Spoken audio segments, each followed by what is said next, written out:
আসসালামু আলাইকুম। আজকের ভিডিও কিন্তু অসাধারণ। আজকে আমি আপনাদেরকে দেখাবো ইলিশ মাছের চমৎকার একটা রেসিপি। এটা আসলে এখন খুবই কম পাওয়া যায়। আমি ছোটবেলা যখন আমার দাদি বা মুরব্বি ছিল তাদের হাতে এই রেসিপিটা দেখেছি। এটা খুবই চমৎকার একটা রেসিপি, আশা করি আপনাদের কাছে ভালো লাগবে।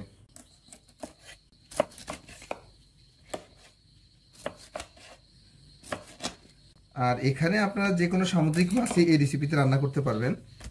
সো অরিড হওয়ার কিছু নেই যে ইলিশ মাছে দিতে হবে। ইলিশ মাছটা আসলে আমাদের জন্য এখন আসলে খাওয়াটা খুবই কষ্টকর হয়ে যাচ্ছে, কারণ দিন দিন মাছের যে প্রাইস বেড়ে যাচ্ছে।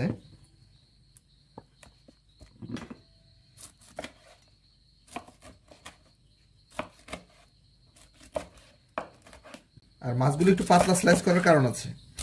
এগুলো যত ছোট পিস করা যায় রেসিপিটা তত সুন্দর হয়। আমি এখানে দুইটা মাছ নিয়েছি। দুইটা মাছ যখন উপরে আঁশ ছিল, আঁশ সহ ওয়েট ছিল 1360 গ্রামের মতো। তো কাটার পরে বা হচ্ছে আপনার আঁশ পালানোর পরে হয়তো 1200 গ্রাম কমে যাবে। ব্যাস, মাছ কাটা হয়ে গেছে, এখন ওয়াশ করে নিচ্ছি। এই মাছ রান্নাতে স্পেশালি যে জিনিসটা লাগে সেটা হচ্ছে শুকনা মরিচ। তবে শুকনা মরিচ আপনারা কি করবেন, একদিন আগে ভিজিয়ে রাখতে হবে, তা না হলে শুকনা মরিচ ব্লেন্ড করতে গেলে সফট হবে না। আর যাদের বাসায় বাটা আছে, বাটাতে শুকনা মরিচ বাটা দিয়ে মাছ রান্না করলে ওটা টেস্টি হয় আলাদা। আমি কি করব, আগে একটু মেজারমেন্ট স্পুনে আমি আপনাদেরকে দেখাচ্ছি, কারণ যাতে আপনাদের জন্য সহজ হয় যে কতটুকু মরিচ আমি ব্যবহার করতেছি। এটা অ্যাকচুয়ালি নির্ভর করে মরিচের স্পাইসির উপরে। আমার এই মরিচগুলো তেমন একটা ঝাল না, কারণ এর আগে কয়েকটা রান্না করেছি, আমার কাছে তেমন একটা ঝাল লাগেনি। সো এখানে প্রায় হাফ কাপ থেকে একটু বেশি আছে আমি দিয়েছি। আমি যেহেতু মরিচ স্পাইসি কম আর আমি যেহেতু স্পাইসি বেশি পছন্দ করি, সেক্ষেত্রে আমি আরও হাফ কাপ গ্রিন চিলি দিচ্ছি।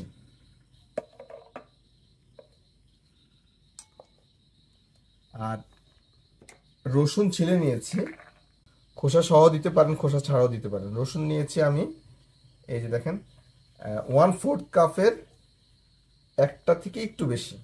রসুনটা একটু বেশি লাগবে, কারণ এই মাছের ফ্লেভারটা মূলত নির্ভর করে চিলি এবং রসুনের কম্বিনেশন ফ্লেভারটা। তারপর আমি সবসময় একটা কথা বলি, খাবার হচ্ছে একটা কেমিস্ট্রি। এই কেমিস্ট্রিটা আসলে যখন বুঝে যাবেন একবার, তখন খাবার যেভাবে রান্না করবেন ওইভাবেই টেস্ট হবে। আর এখন আমি একটু ভিনেগার দেবো, সিরকা যেটাকে বলি আমরা। সিরকাটা দিচ্ছি আমি, এটা হচ্ছে হাফ টেবিল স্পুন। হ্যাঁ, half tablespoon. Half table স্পুনের 4টা দিব, অর্থাৎ 2 টেবিল স্পুন।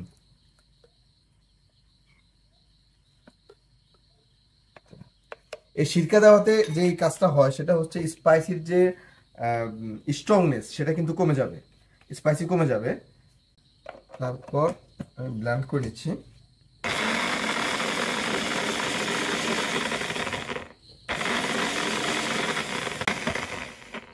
বাস, আমার ব্লেন্ড হয়ে গিয়েছে।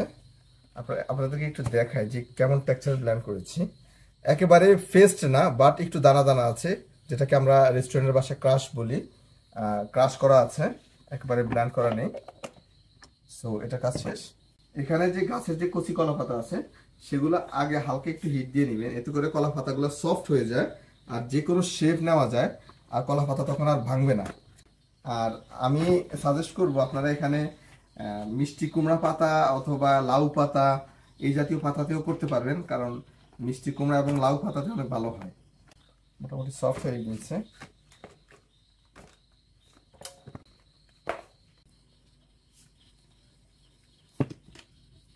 ইলশে মাছগুলো আমি দিয়ে দিচ্ছি। আমি এখানে পেঁয়াজ দিয়েছি, একটু মাপ দিয়ে দেখাই, তাহলে হচ্ছে আপনারা একটু সহজে বুঝতে পারবেন যে কতটুকু নিয়েছি। সরি, আসলে একটু হজবরল হয়ে যাচ্ছে। একজাক্টলি মাপটা হচ্ছে এই যে 1 কাপ পেঁয়াজ কুচি,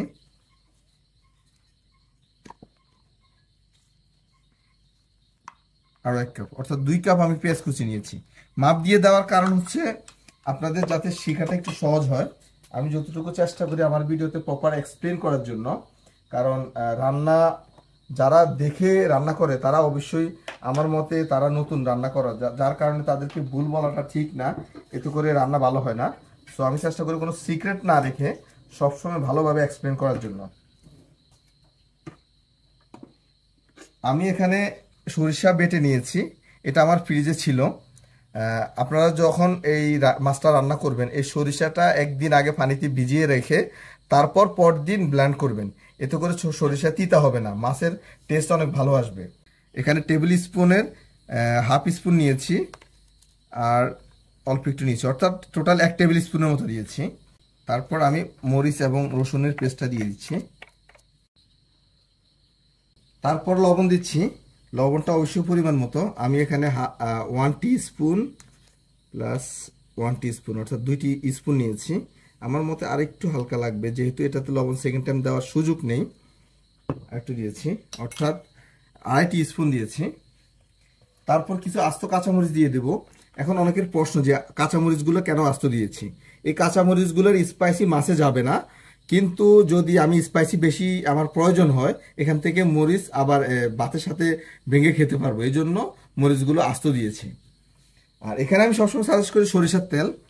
আর যদি সয়াবিন তেল দিয়ে রান্না করেন তাহলে কিন্তু ভালো ফ্লেভার পাবেন না। আর সরিষার তেলটা একটু মেপে দিই আপনাদের সুবিধার্থে। এটা হচ্ছে 1/4 কাপ সরিষার তেল, 1/4 কাপ সরিষার তেল দিয়েছি। এখানে তেলটা একটু পরিমাণে বেশি দেওয়া যায়, কোনো অসুবিধা নেই, ফ্লেভারটা অনেক সুন্দর আসে সরিষার তেলের। তারপর আমার হাতে বানানো সেই স্পেশাল যে মাছের মশলাটা আছে, আমি সরি এই মাছের মশলার ভিডিও একবার করা হয়েছে, কিন্তু দুইটা ইনফরমেশন ভুল থাকার কারণে আমি ভিডিওটা আপলোড করি নাই। ইনশাল্লাহ নেক্সট ভিডিওর ভিতরে ইনশাল্লাহ আমি চেষ্টা করবো এই মাছের ভিডিওর মশলাটা আপনাদেরকে দিয়ে দেওয়ার জন্য। আমি কখনোই আপনাদের সাথে কোনো মশলার সিক্রেট রাখি না, এই জন্য আমি ভিডিওটা আপলোড করি নাই। আমি ইনশাল্লাহ প্রপারলি ভিডিওটা করে দেন আমি আপনাদের জন্য আপলোড করে দেব। সরি, মাছের মশলাটা দিয়েছি 1/2 টেবিল স্পুন আর আরও 1/2 টেবিল স্পুন। এই মশলা দেওয়ার পরে আপনি আদার্স আর কোনো মশলা ইউজ করার প্রয়োজন নেই। তবে যদি কালার পছন্দ করেন একটু হলুদের গুঁড়া দিতে পারেন। আমি জাস্ট 1/2 টেবিল স্পুন হলুদের গুঁড়া দিয়েছি, বেশি ইউজ করব না। এটা কিন্তু অপশনাল, এটা দেওয়া প্রয়োজন নেই।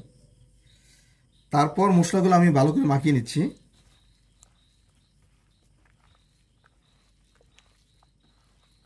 এখানে আমি আপনাদেরকে একটা টেকনিক শিখাবো। এই যখনই এই মাছটা রান্না করা হয়, মাছটা কি হয় পুড়ে যায়। আমি যেভাবে দেখাবো এভাবে যদি রান্না করেন তাহলে কখনোই পুড়বে না। মশলাগুলো ভালো করে মাখানোর পরে, আর এখন যারা হচ্ছে এই ভিডিওটা দেখার পরে এই মাছ রান্না করবেন এই মশলা ছাড়া, তারা কি করবেন, তারা একটু জিরা গুঁড়া, একটু হলুদের গুঁড়া আর একটু মরিচের গুঁড়া দিয়ে দিবেন। সবগুলো হচ্ছে 1/2 টেবিল স্পুন করে। আর মরিচের গুঁড়া যতটুকু পছন্দ করেন ততটুকু, মরিচের গুঁড়া না দিলেও চলবে, দিয়ে আপাতত রান্না করেন। ফ্লেভার একেবারে খারাপ আসবে তা না, কারণ রসুন এবং লাল মরিচের যে কম্বিনেশন ফ্লেভার, এটা আসলে খুবই মজাদার হয়। সো ইনশাল্লাহ আমি চেষ্টা করব এই উইকের ভিতরে আপনাদের জন্য মাছের স্পেশাল মশলার ভিডিওটা করে দেওয়ার জন্য। আমি খুবই আন্তরিকভাবে দুঃখিত। আচ্ছা, এখন যে টেকনিকটা একটু মাথায় রাখবেন সেটা একটু দেখাচ্ছি। এই যে পেঁয়াজগুলো, এই পেঁয়াজগুলোর অথবা আপনারা চাইলে এখানে 2-1টা কুমড়ার শাকের পাতা অথবা যে কোনো শাকের পাতা কি করবেন, নিচে দিবেন, একদম নিচে, যেটা পাতিলার সাথে থাকবে। নিচে দেওয়ার পরে মাছগুলো এইভাবে সাজাবেন, মাছগুলো এইভাবে সাজাবেন। আমি দেখাচ্ছি রাউন্ড করে। ভিডিওটা একটু লং হয়ে যাচ্ছে, কিন্তু আসলে প্রত্যেকটা জায়গাতে আমি চেষ্টা করি কোনো না কোনো ইনফরমেশন দেওয়ার জন্য আপনাদের সুবিধার্থে, যাতে আপনারা রান্নাটা প্রপারলি করতে পারেন। আর একটু ঠান্ডা গরমের কারণে আমার ভয়েসও একটু চেঞ্জ হয়ে গিয়েছে, যথেষ্ট কি বলে শরীর খারাপও মনে হচ্ছে যেন জ্বর আসবে। তারপরও আপনাদের ভালোবাসার জন্য ভিডিওটা করে যাচ্ছি, আমার জন্য দোয়া করবেন যাতে অসুস্থ না হই। আচ্ছা, নিচে আমি কি করলাম, নিচে পেঁয়াজ যে ছিল পেঁয়াজের যথেষ্ট লেয়ার একটা দিয়েছি যাতে নিচ থেকে হিট আসলে মাছগুলো না পুড়ে যায়। তারপরে উপরে কিছু মশলা দিয়ে দিচ্ছি, উপরেও কিছু মশলা দিয়ে দিচ্ছি। এখন নিচের যে মশলাগুলো আছে যখন এগুলো পুড়বে, এগুলোর ফ্লেভার উপর দিকে আসবে এবং উপরে যে মশলা আছে এগুলোর জুসটা নিচে যাবে, অটোমেটিকলি মাছের ভিতরের ফ্লেভারটা স্ট্রং হয়ে যাবে এবং টেস্টটা প্রপারলি আসবে। উপরে অল্প একটু তেল দিয়ে দিবেন। কি কারণে? কারণটা হচ্ছে এই তেলটা যখন এই কলা পাতাতে লাগবে সেই ক্ষেত্রে কলা পাতার সাথে লেগে যাবে না।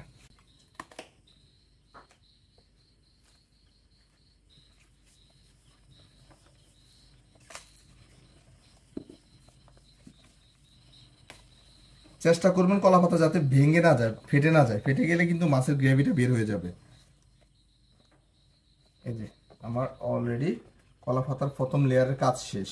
এখন আমি কলা পাতার আরও 2টা লেয়ার পাতিলার নিচে দেবো, এতে করে যত হিটে হোক না কেন এবং কি বলে নিচে পুড়ে যাবে না। আর এটা রান্না করার সময় অবশ্যই খেয়াল রাখবেন মোটা তাওয়া অথবা মোটা পাতিলাতে নেওয়ার জন্য, এতে করে নিচে কম পুড়ে যাবে। তবে এই মাছটা একটু হালকা পোড়া না হলেও ভালো লাগে না, ফ্লেভার আসে না। এই যে দেখতেছেন আমি যে পাতিলাটা নিয়েছি এটা অনেক তলা, অনেক মোটা, অনেক হেভি পাতিলা। আর যদি মাটির পাতিলা হয় তাহলে মানে একদম পারফেক্ট হয়। মাটির পাতিলাতে রান্না করলে খুবই মজা হয়, কারণ মাটির পাতিলায় চুলার যে হিট এটা অ্যাবজর্ব করা যায় ভালো, কন্ট্রোল করতে পারে ভালো। এই যে দেখেন আমি কলা পাতা কেটে নিচ্ছি। এই যে দেখেন কলা পাতার যে ডাটা আছে, মেইন যে সেন্টারটা হচ্ছে একদম মাঝখানে দিবেন। মাঝখানে দেওয়ার পর তারপর একটা এইভাবে দেওয়া হয়েছে, আরেকটা দিবেন এইভাবে।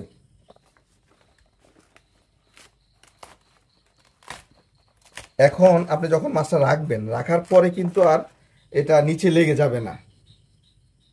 এই যে আমি সুন্দর মতো জাস্ট মাছটা মাঝখানে বসিয়ে দিচ্ছি,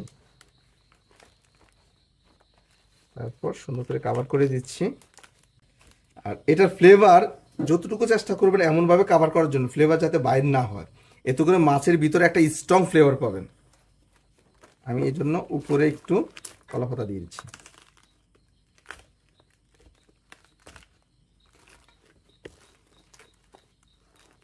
তারপর আমি লিড দিয়ে ঢাকনা দিয়ে রাখবো। আমি আরেকটা কথা বলে নেই, আমরা রেস্টুরেন্টের সচরাচর সবগুলো স্পাইসির নাম ইংলিশে বলা লাগে বা ইংলিশে বলতে হয়, যার কারণে আমার ভিডিওতে আমি মশলার নামগুলো অনেক সময় ভুলে ইংলিশে বলে ফেলি। এই জন্য আন্তরিকভাবে দুঃখিত। আমি চেষ্টা করি, কিন্তু আসলে অনেকে কমেন্টস করে, আমার কাছে নিজের কাছেও খারাপ লাগে, যেহেতু এটা অনেক দিনের অভ্যাস, দীর্ঘ 17 বছরের অভ্যাস। তো এই অভ্যাসটা পরিবর্তন করা খুবই কষ্টকর। তারপর আপনাদের জন্য আমি চেষ্টা করতেছি, ভুল ত্রুটি হলে ক্ষমার দৃষ্টিতে দেখবেন। এখন আমার মেন প্রসেসের কাজ শেষ, এখন নেক্সট প্রসেসটা আমি দেখাচ্ছি কিভাবে রান্না করবেন।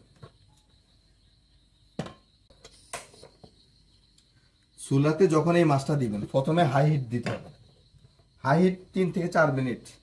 আপনি ভিতরে বুঝতে পারবেন যে ভিতরে কিছু একটা হচ্ছে। এই হিটটা দেওয়ার পরে মাছটা যখন একেবারে পুরাপুরি গরম হয়ে যাবে এবং মাছের ভিতরে একটা স্টিম চলে আসবে, ধোঁয়া চলে আসবে, তখন কি করবেন স্লো হিটে একেবারে ঘড়ি ধরা 30 মিনিট। আর যদি মাটির চুলা হয়, কয়লাতে রান্না করেন, সেক্ষেত্রে আমি বলবো 40 মিনিট। কারণ গ্যাসের চুলার হিটগুলো সবসময় কন্ট্রোলে থাকে, ব্যালেন্স থাকে। আর মাটির চুলার হিট কিন্তু ধীরে ধীরে কমে যায়। আপনি যখন কয়লাতে রান্না করবেন তখন হিটটা কিন্তু আস্তে আস্তে কমে যাবে। সেই জন্য আপনাকে অবশ্যই 40 মিনিট পর্যন্ত রাখতে হবে। আবার কয়লার চুলাতে যেটা হয় দ্রুত পুড়ে যায় উপরে, কিন্তু ভিতরে কুক হতে অনেক সময় লাগে। এই জন্য কয়লার চুলাতে দিলে 40 মিনিটের মতো দিবেন। আর গ্যাসের চুলাতে যদি দেন প্রথমে 2-3 মিনিট বা 4 মিনিট, এটা ডিপেন্ড করে হচ্ছে আপনি কতটুকু মাছ নিয়েছেন। মাছ যত বেশি নেবেন একটু বেশি সময় ফুটতে হবে, হাই হিট দিতে হবে। মাছ যত কম নেবেন তত কম সময় হাই হিট করবেন। আবার দেখা গেছে মাছ দিচ্ছেন অল্প, হিট দিচ্ছেন অনেক অনেক সময় ধরে, এতে করে নিচে পুড়ে যাবে। আর আমি যে প্রসেসে কলা পাতা বসাইছি, এই প্রসেসে যদি আপনারা কলা পাতা না দিতে পারেন, ঢাকা শহরে অনেক সময় কলা পাতা পাওয়া যায় না, এই প্রসেসে রান্না করতে গেলে আপনারা কি করবেন, যে কোনো লাউ শাক বলেন অথবা পাতাকপি বলেন অথবা যে কোনো শাক, কম দামি যে কোনো শাক নিচে একটা লেয়ার করে দিবেন, যাতে শাকটা পুড়ে যাক, কোনো অসুবিধা না, মাছ যাতে না পুড়ে। তো ওইভাবে লেয়ার করে দিয়ে তারপরে উপরে সেম এই প্রসেসে কভার করে লাউ শাক দিয়েও কভার করতে পারেন আর কুমড়া শাক দিয়েও কভার করতে পারেন। তবে কুমড়া শাক দিয়ে আমি একবার রান্না করেছি, অনেক ভালো হয়। কুমড়া শাক দিয়ে কভার করে এভাবে বসাই দিবেন। আর আপনারা কখন বুঝবেন যে এটা রান্নার পাতিলটা প্রপারলি হয়েছে, ভিতরে এক ধরনের শব্দ আসবে, বাবলিং এর এক ধরনের শব্দ আসবে, মনে হবে যে ভিতরে কিছু একটা হচ্ছে। আর চুলার যে পাতিলা থাকবে, পাতিলা অনেক হিট হয়ে যাবে। আমি স্টিল নাও এখনো খালি হাতে ধরে রাখছি। অলরেডি ভিতরে একটু সাউন্ড আসতেছে, আপনারা শুনতেছেন কিনা জানি না। আর পাতিলা কিন্তু টাচ করা যাচ্ছে না, অনেক গরম হয়ে গিয়েছে। এই পর্যায়ে এসে এটা কিছুটা কাচ্চি বিরিয়ানির মতো, এই পর্যায়ে এসে একেবারে চুলার হিট স্লো করে রাখতে হবে, কারণ এটার হিট যতটুকু হট ততটুকু হয়ে গিয়েছে।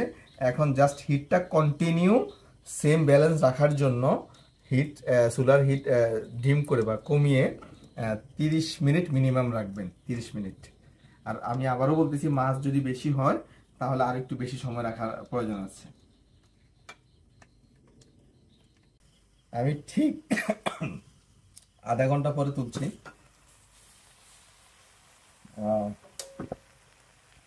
আমার কাছে মনে হচ্ছে হয়ে গেছে পারফেক্ট, কারণ টাইমিং এর ব্যাপার।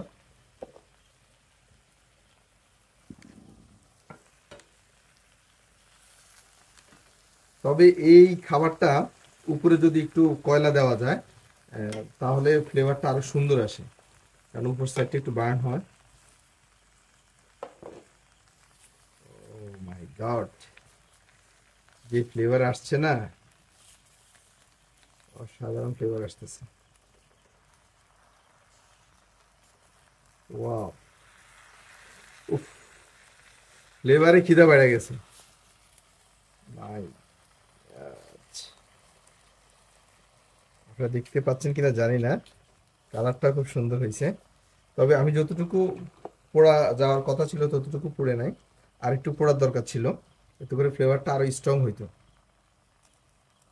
আমি একটু ট্রাই করে দেখি, অল্প একটু। সেটা অবশ্যই মাছের ডিম খাবো। মাছের ডিম মনে হয় নিচে পড়ে গেছে, এই যেখানে আছে।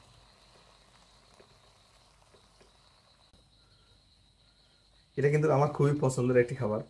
আমি যখনই ইলিশ মাছ রান্না করি আমার কাছে মনে হয় যেন এরকম একটা রেসিপি করার জন্য।